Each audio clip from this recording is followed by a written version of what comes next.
I think the saying goes, good things come in small packages, and I think they hit the nail on the head with that one. Today we're going to be using the Cormidi C1500 mini skid steer to move around some logs. Now, as you guys might have seen in that last video where I first showed off the Cormidi for the first time, picking it up and using it a little bit with Chris, we were processing a lot of this cherry. I got about 3 loads of cherry and a little maple while I was away on the honeymoon with Sarah. And a lot of these logs are going to be able to go through the processor just fine. Even those 2 big ones, the one on the live deck right now measures about 17 inches. The maximum capacity is 18 inches. So a lot of these are going to fit. Some of them, you know, like this behemoth trunk piece is obviously not going to fit. So we're going to be moving some of these logs around, kind of organizing them. Right now they're just all up against the log pile in no exact order. But I'm going to be trying out the Cormidi mini skid steer here with the Erskine Grapple to move around and kind of organize these logs. Meaning, you know, the ones that will be able to fit through the processor, and then the ones that I'll have to save once Chris gives me back the EASTONMADE, if he ever gives me back the EASTONMADE. So here we go. Okay, so my plan here is to kind of organize these piles. A lot of this stuff is the proper size. It's just kind of far away from the live deck. Some of this stuff isn't the right size. It's also, there's a little bit of Norway maple in here. So I'm just gonna try and organize these things around and move them so that the stuff for the processor is close, like right here, and the bigger stuff that needs to run through the EASTONMADE is off to the right, closer to the camera. So we're gonna try out this Grapple and see how it does. All right, so warmed up a second here. I'll rev it up. We're at about like 1700 RPM right now. And let's pick up this here log. Now, this thing is rated, I believe, for like 1,500 pounds. That's the 1,500, you know, number in its name, the C1500. So, yeah, I mean, it's a decent sized cherry log, that's for sure. All right, so that's on there now.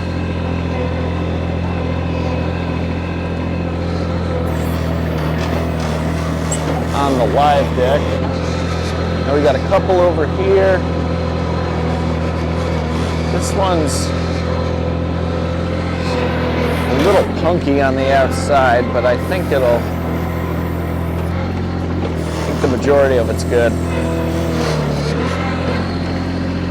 So you're gonna see me every now and then, I might kind of play around with this knob over here on my left. And what that is basically a control for like the torque, I guess, and like the track, so that it like doesn't bog down, which is actually a pretty nice feature to have. But it then slows down like the overall speed of the machine. So if you're doing like a lot of ground engagement work or you know, tight turning, it's going to slow down the machine overall, but give you that ability to move around without bogging the motor down.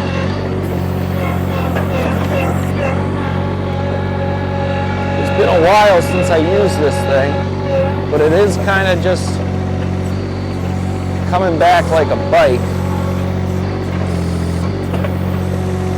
Pick up these small ones. Move these out of the way. And I mean, the nice thing about this machine is that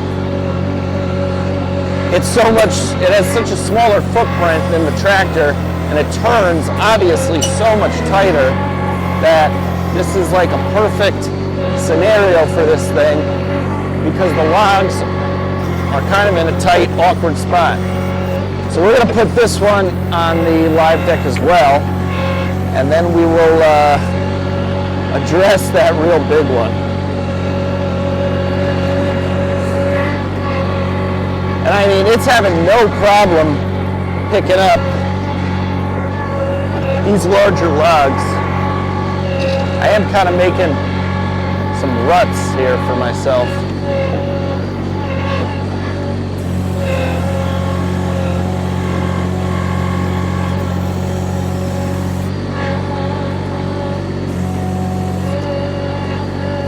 make room for the log itself.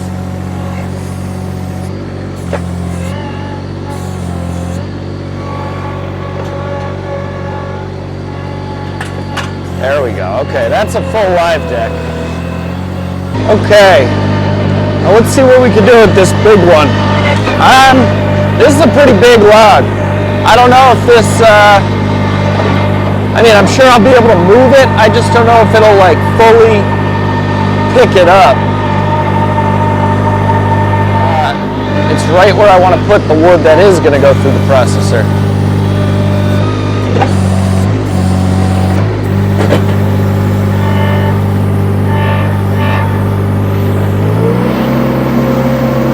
Oh yeah. No way. I mean, it moves it just fine.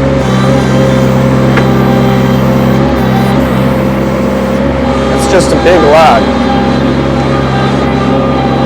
Alright, we're gonna have to push this one out of the way. Honestly, I don't even know if the tractor would pick this one up. This is a pretty big log. If it was cut in half, I think they both would.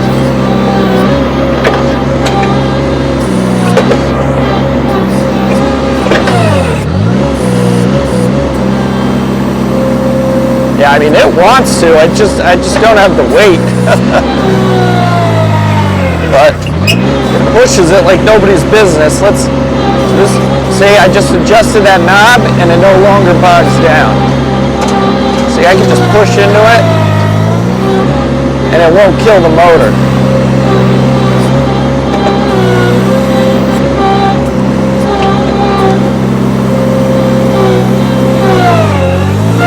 See, it wants to pick it up. Oh, there we go. We pushed it to the limit. Probably should have adjusted the knob more.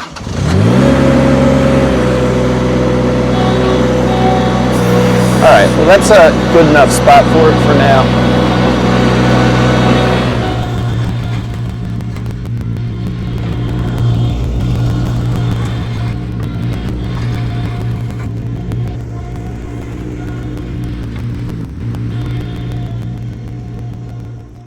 Alright guys, so it's not the most organized, but I basically have the larger logs and you know, ones that won't really go through the processor, along with some of the really short stuff that just won't you know, fit on the live deck. Over here I have a nice pile of logs that should, for the most part, all run through the processor with little to no issue.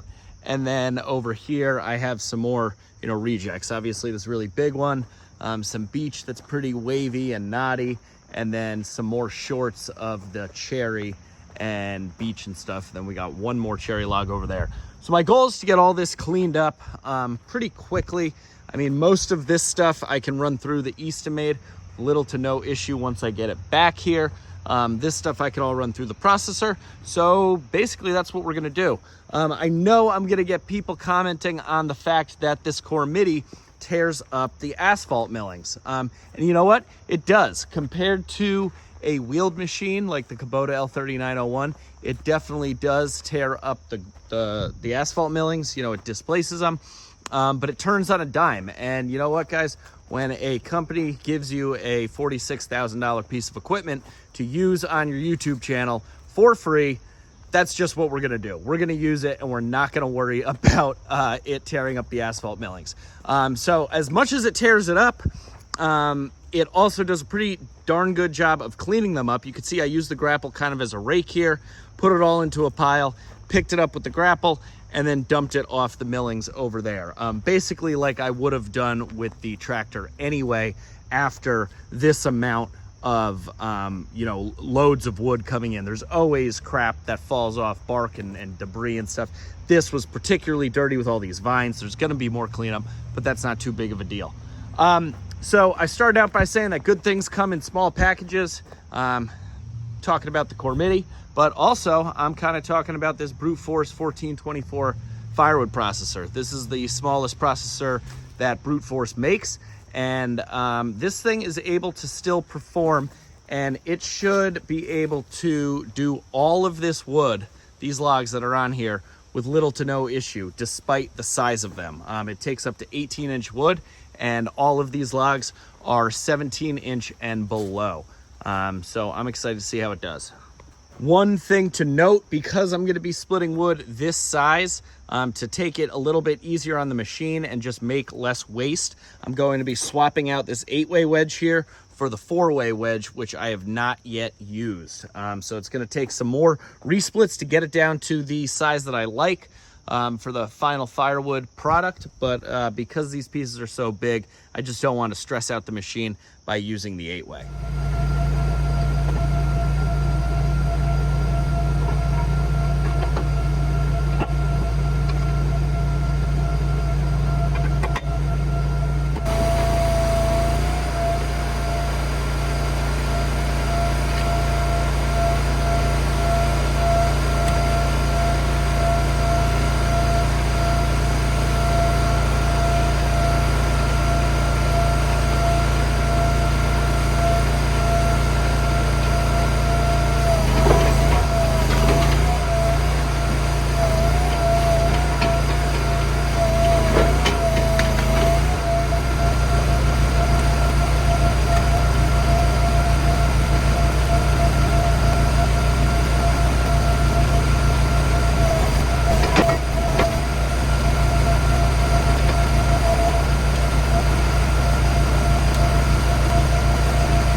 All right, guys, that was an epic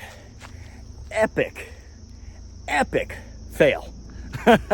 That clearly did not work at all.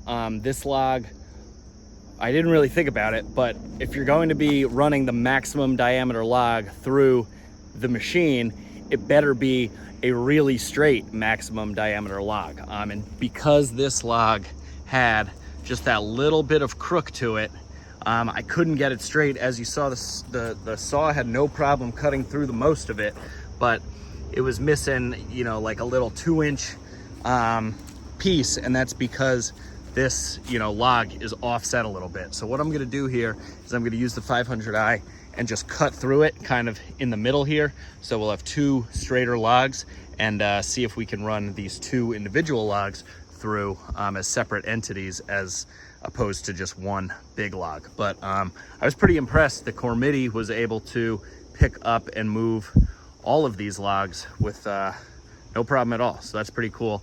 And I learned how to get stuck logs off the machine if necessary. So that was a learning experience as well. We're always learning here on Dude Ranch DIY.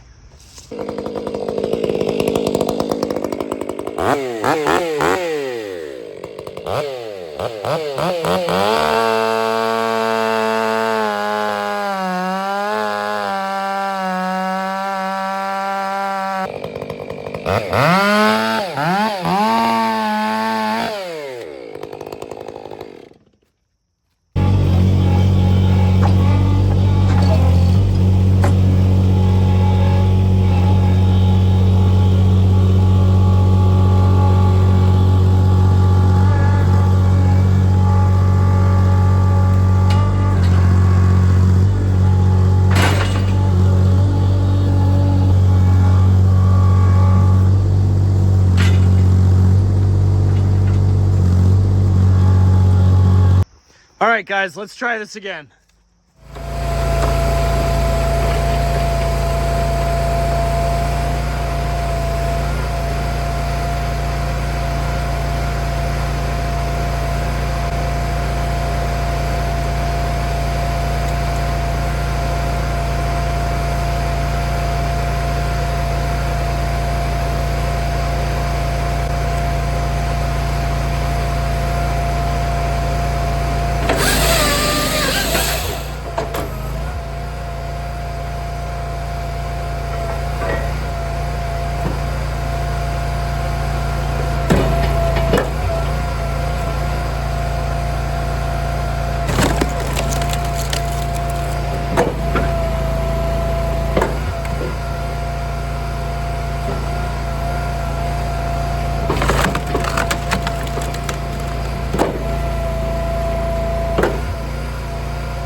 Well, guys, you live and you learn. I kind of had a feeling that this was going to happen. As you guys saw, I split up just the first half of that log that initially got stuck in the machine. And out of that first half, we got over half a log lift bag of really nice cherry firewood here, all split down to really nice pieces, really nice size pieces rather. That being said, it took a very long time to do so, and it took a lot of effort on my part. So, you know, just holding true to this whole theme of good things come in small packages, they definitely do. I was, you know, more so trying to prove a point here rather than, you know, show how productive this machine could be. But a lot of the time, manufacturers of all different types of equipment, you know, whether it be mini skid steers or tractors or chainsaw manufacturers or manufacturers of firewood processors and log splitters, they often make claims that just simply aren't true, or it's based off of a you know, diamond in the rough scenario. And that, let's be honest, like that diamond in the rough scenario doesn't always happen. You're not always going to have, you know, if say brute force claimed that this machine could do 4 cords of wood in an hour, which by no means they're not claiming that at all. I'm just saying that, using it as an example. But if they said that it could do 4 cords of wood in an hour, it would have to be that perfect size, one push through, an 8-way wedge, Ticonderoga pencil sticks, you know, certified number 2 pencil sticks in order to get those numbers. So here I was trying to test the claim that they said it can handle up to an 18-inch log. And you know what? I believe that it could certainly handle up to an 18-inch log if those logs are perfectly straight.